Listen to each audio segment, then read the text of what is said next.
एजिकेलचे पुस्तक 18 अध्याय वचन 4।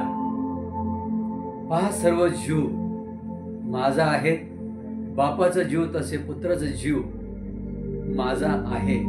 जो जीवात्मा पाप करतो तो मरेल। बायबल आम्हाला सांगते की पापाची वेतन ही मरण आहे। पाप केल्याने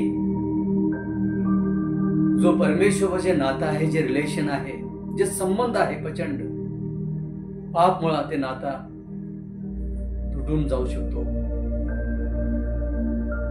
आणि आध्यात्मिक गोष्टीवर पूर्णपणे परिणाम होऊ शकतो। आध्यात्मिक गोष्टी पूर्णपणे नष्ट होऊ शकतो। बायबलमध्ये सांगते की तुमचे शरीर परमेश्वराचा मंदिर आहे। हे जे शरीर आहे देवाचा पवित्र निष्कलंक या मिटविले पाहिजेत प्रभू येऊस्तर। बायबल सांगतो की तुम्ही पापात मरावे, देवाची इच्छा नाहीये।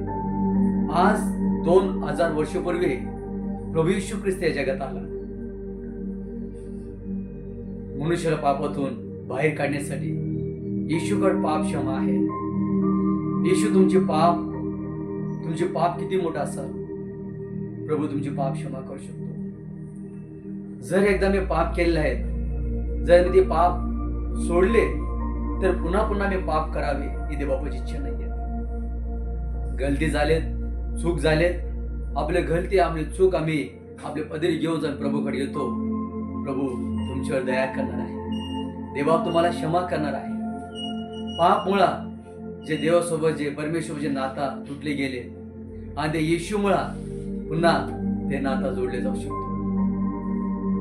प्रभू तुम्हाला आशीर्वाद